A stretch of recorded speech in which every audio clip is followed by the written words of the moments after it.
ক্ষুদ্র কাঠবিড়াল লিখেছেন কবি কাজী নজরুল ইসলাম।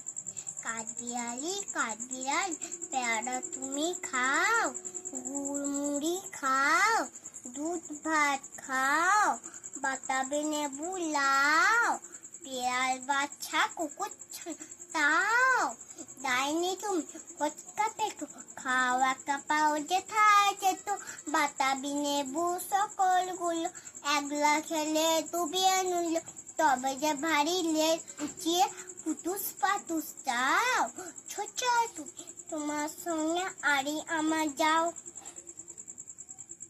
কাঠবিড়ালি পাতরি মুখী মারবো চুলে কি, দেখবি তবে রাঙা ডাকে ডাকবো তেপে দিল, পেয়ারা দেবো জাতীয় তাই তেতে তোর নাকি পটা তুমি তো ঠিক কাপুস কুপুস একলাই হাপুস হুপুস, পেটে তোমার পিলে হবে পুরো কুস্তির মুখে, হেই ভগবান একটা ফুকা যাস পেটেও ঢুকে, ইস কেউ না মস্ত পান ওই সে পাকাটাও, আমিও খুবই পেয়ারা খাই একটি আমার দাও।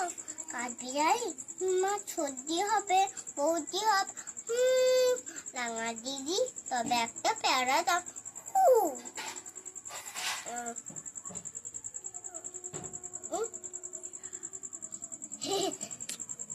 এরা ওই ন্যাংটা ফটা নেবে জামা দুধ আর কেউ না, পেয়ারা তবে বাতাবি লেবু ছাড়তে হবে, দাঁত দেখিয়ে দিচ্ছি ছুট। ও মা দেখে যাও কাঠবিড়াল তুমি মরো, কচু খান নমস্কার।